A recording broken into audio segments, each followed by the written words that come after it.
എല്ലാ പ്രിയ വിദ്യാർത്ഥികൾക്കും പുതിയൊരു വീഡിയോയിലേക്ക് സ്വാഗതം. ഒരു +1 അലോട്ട്മെന്റ് സ്ലിപ്പിന്റെ മോഡലാണ് നിങ്ങളിപ്പോൾ സ്ക്രീനിൽ കാണുന്നത്. ഈ ഒരു അലോട്ട്മെന്റ് സ്ലിപ്പ് നിങ്ങൾ അഡ്മിഷനായി പോകുന്ന സമയത്ത് ആ ഒരു സ്കൂളിൽ ഫില്ല് ചെയ്ത് കൊടുക്കേണ്ടതാണ്. ഈ അലോട്ട്മെന്റ് സ്ലിപ്പ് എങ്ങനെയാണ് തെറ്റുകൂടാതെ പൂരിപ്പിക്കേണ്ടത് എന്നുള്ള കാര്യമാണ് ഈ ഒരു വീഡിയോയിൽ നമ്മൾ പരിശോധിക്കുന്നത്. ഇതിൽ ചില വിവരങ്ങൾ നിങ്ങൾ എൻ്റർ ചെയ്യേണ്ടതുണ്ട്. ആ കാര്യങ്ങൾ എന്തൊക്കെയാണ് എന്നും എങ്ങനെയാണ് അത് പൂരിപ്പിക്കേണ്ടത് എന്നൊക്കെയുള്ള കാര്യങ്ങൾ വിശദമായി നമുക്ക് ഈ വീഡിയോയിലൂടെ പരിശോധിക്കാം. വീഡിയോയിലേക്ക് പോകുന്നതിന് മുമ്പ് +1 അലോട്ട്മെന്റുമായി ബന്ധപ്പെട്ട് നിരവധി വീഡിയോകൾ നമ്മൾ ചെയ്തിട്ടുണ്ട്. ഇനിയും അതേപോലെ വിദ്യാഭ്യാസപരമായ വാർത്തകളും +1 അലോട്ട്മെന്റുമായി ബന്ധപ്പെട്ട ഏറ്റവും പുതിയ വിവരങ്ങളും കൃത്യമായി അറിയുന്നതിനായി ഈ ചാനൽ സബ്സ്ക്രൈബ് ചെയ്ത് വെക്കാൻ ഓർമ്മിക്കുക. ഈ വീഡിയോ നിങ്ങൾക്ക് ഉപകാരപ്രദമായി തോന്നിയിട്ടുണ്ട് എങ്കിൽ ഇപ്പോൾ തന്നെ ലൈക്ക് ചെയ്യാനും നിങ്ങളുടെ സുഹൃത്തുക്കളിലേക്ക് ഷെയർ ചെയ്യാനും കൂടെ ഓർമ്മിക്കുക. അപ്പോൾ എന്തൊക്കെ കാര്യങ്ങളാണ് ഈ ഒരു അലോട്ട്മെന്റ് സ്ലിപ്പിൽ പൂരിപ്പിക്കേണ്ടത് എന്നുള്ള കാര്യം നമുക്ക് നോക്കാം. ഇതിൽ ഏറ്റവും മുകളിൽ +1 അഡ്മിഷനുമായി ബന്ധപ്പെട്ട അലോട്ട്മെന്റ് സ്ലിപ്പാണ്, ഫസ്റ്റ് അലോട്ട്മെന്റിന്റെ സ്ലിപ്പാണ് എന്നുള്ള കാര്യമൊക്കെ ഇവിടെ രേഖപ്പെടുത്തിയിരിക്കുന്നത് നിങ്ങൾക്ക് കാണാൻ സാധിക്കും. ഇനി അതിൻ്റെ താഴെ ഏറ്റവും ആദ്യമായി നിങ്ങളോട് ചോദിക്കുന്നത് qualifying examination certificate, yes no എന്ന് നിങ്ങൾക്ക് ഇവിടെ കാണാം. ഉണ്ടെങ്കിൽ നിങ്ങൾ യെസ് എന്ന് പറയുന്ന ഭാഗത്ത് ടിക്ക് ചെയ്യുക. അതേപോലെ ഇവിടെ നിങ്ങൾ അതിൻ്റെ രജിസ്റ്റർ നമ്പറാണ് എഴുതേണ്ടത്. SSLC, CBSE, ICSE പോലുള്ള എക്സാമുകളുടെ രജിസ്റ്റർ നമ്പറാണ് ഈ ഒരു ഭാഗത്ത് എഴുതേണ്ടത്. ഇനി സർട്ടിഫിക്കറ്റ് നിങ്ങൾക്ക് കിട്ടിയിട്ടില്ല എങ്കിൽ തൽക്കാലം നിങ്ങൾ മാർക്ക് ലിസ്റ്റ് കൊടുത്താൽ മതിയാവും. ഇനി അതല്ല എങ്കിൽ ആ ഒരു സ്കൂളിൽ നിന്ന് തന്നെ നിങ്ങൾക്ക് അതിൻ്റെ മാർക്ക് ലിസ്റ്റ് പ്രിൻ്റ് എടുക്കാനുള്ള സൗകര്യവും ഉണ്ടാവും. അടുത്തതായി TC ആൻഡ് കോണ്ടാക്ട് സർട്ടിഫിക്കറ്റ്, അത് ഉണ്ട് എങ്കിൽ യെസ് എന്ന് പറയുന്ന ഭാഗത്ത് ടിക്ക് ചെയ്യുക. അതേപോലെ TC നമ്പർ, അതേപോലെ ഡേറ്റ് ഓഫ് TCയുടെ നമ്പറും തീയതിയുമാണ് ഈ ഒരു ഭാഗത്ത് നിങ്ങൾ എഴുതേണ്ടത്.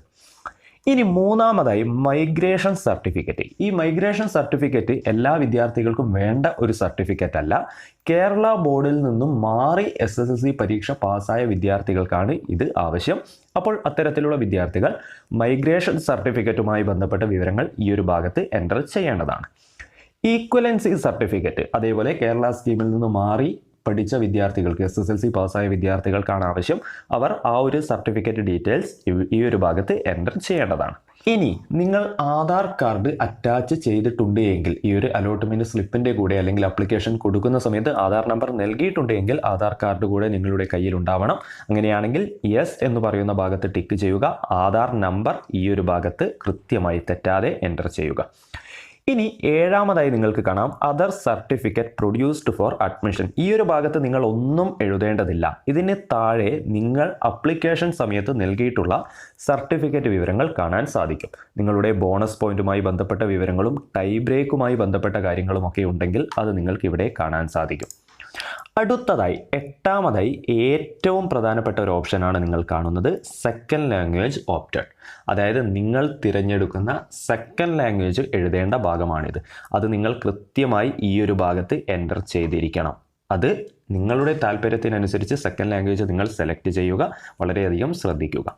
ഇനി അടുത്തതായി നിങ്ങൾക്ക് ഇവിടെ കാണാൻ സാധിക്കുന്നത് സിഗ്നേച്ചർ ഓഫ് സ്റ്റുഡൻറ്, അതേപോലെ സിഗ്നേച്ചർ ഓഫ് പാരൻറ്റ്. ഇവിടെ നിങ്ങളുടെ രക്ഷിതാവിൻ്റെ ഒപ്പും ഇവിടെ സിഗ്നേച്ചർ ഓഫ് സ്റ്റുഡൻറ് നിങ്ങളുടെ ഒപ്പും ആണ് ഉണ്ടാവേണ്ടത്. നിങ്ങൾ ആ ഒരു ഭാഗത്ത് സൈൻ ചെയ്തിരിക്കണം. ഇനി അതിന് താഴെ നിങ്ങൾ ഈ ഒരു സ്കൂളിൽ അഡ്മിഷൻ എടുക്കുന്ന സമയത്ത് അടയ്ക്കേണ്ട ഫീസുമായി ബന്ധപ്പെട്ട വിവരങ്ങൾ നിങ്ങൾക്ക് കാണാം. ആ ഫീസുമായി ബന്ധപ്പെട്ട കാര്യങ്ങൾ നിങ്ങൾക്ക് ഇവിടെ നോക്കി മനസ്സിലാക്കാം. ഇനി വീണ്ടും താഴേക്ക് വന്നു കഴിഞ്ഞാൽ ഇവിടെ ക്വാളിഫയിങ് എക്സാമിനേഷൻ രജിസ്റ്റർ നമ്പർ, അതേപോലെ month and year of pass, category, allotted category, 4 കാര്യങ്ങൾ ചോദിക്കുന്നുണ്ട്.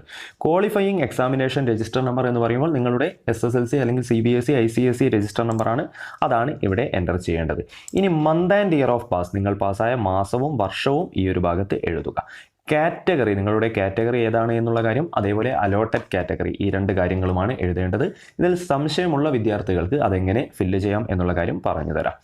ഇനി ഇതിന് താഴേക്ക് വരുന്ന ഈ ഭാഗങ്ങൾ നിങ്ങൾ ഒന്നും ചെയ്യേണ്ടതില്ല. ഇത് ആ ഒരു ഓഫീസ് യൂസിന് വേണ്ടിയുള്ളതാണ്. നിങ്ങൾ അഡ്മിഷനായി പോകുന്ന സമയത്ത് അവിടെ നിന്നും അവർക്ക് ഫില്ല് ചെയ്യാനുള്ള ഭാഗങ്ങളാണ് ഇതൊക്കെ. ഇവിടെ നിങ്ങൾ ഒന്നും ചെയ്യേണ്ടതില്ല.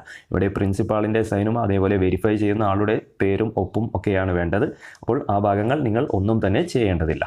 ഇനി ഈ ഒരു അലോട്ട്മെന്റ് സ്ലിപ്പിന്റെ രണ്ടാമത്തെ പേജിലേക്ക് വന്നു കഴിഞ്ഞാൽ ഇവിടെ നിങ്ങൾ അപ്ലിക്കേഷൻ കൊടുക്കുമ്പോൾ നൽകിയിട്ടുള്ള വിവരങ്ങളാണ് കാണുന്നത്. നിങ്ങളുടെ പേര്, മറ്റ് ഡീറ്റെയിൽസ്, അതേപോലുള്ള കാര്യങ്ങളൊക്കെ നിങ്ങൾക്ക് ഇവിടെ കാണാൻ സാധിക്കും. അതൊന്നുകൂടി നോക്കി വെരിഫൈ ചെയ്യുക. കാരണം നിങ്ങൾ കൊടുത്ത വിവരങ്ങളൊക്കെ ശരിയാണ് എങ്കിൽ ആ വിവരങ്ങൾ കറക്റ്റ് അവിടെ വന്നിട്ടുണ്ടാവും. അത് ജസ്റ്റ് ഒന്ന് വെരിഫൈ ചെയ്യുക. അതിനുശേഷം നിങ്ങളുടെ എക്സ്ട്രാ കരിക്കുലർ ആക്ടിവിറ്റീസ് അതേപോലെ കോ കരിക്കുലർ ആക്ടിവിറ്റീസുമായി ബന്ധപ്പെട്ട വിവരങ്ങൾ അതിന് താഴെ കാണാം. ഇതെല്ലാം നിങ്ങൾ അപ്ലിക്കേഷൻ കൊടുക്കുന്ന സമയത്ത് നൽകിയിട്ടുള്ള വിവരങ്ങൾ തന്നെയാണ്. ഇനി വീണ്ടും താഴേക്ക് വന്നു കഴിഞ്ഞാൽ നിങ്ങൾക്ക് നിലവിൽ അലോട്ട്മെൻറ്റ് ലഭിച്ചിട്ടുള്ള സ്കൂളിലെ ഫോൺ നമ്പർ അതേപോലെ ആ ഒരു സ്കൂളിൽ അഡ്മിഷനായി പോവേണ്ട ഡേറ്റും നിങ്ങൾക്ക് കാണാൻ സാധിക്കും.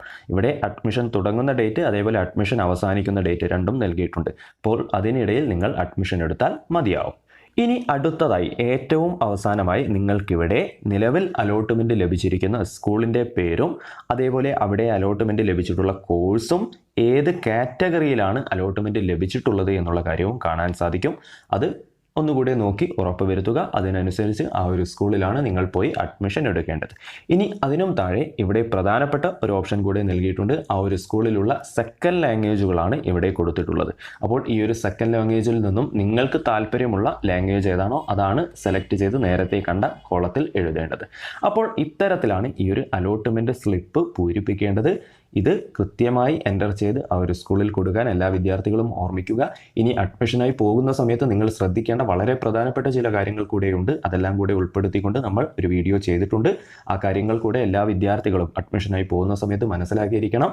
സംശയമുള്ള വിദ്യാർത്ഥികൾക്കായി ആ കാര്യങ്ങൾ താഴെ ഡിസ്ക്രിപ്ഷനിൽ കൊടുത്തിട്ടുണ്ട്. അപ്പോൾ ആ കാര്യങ്ങൾ അറിയാത്തവർ ആ വീഡിയോ കൂടെ കാണുക.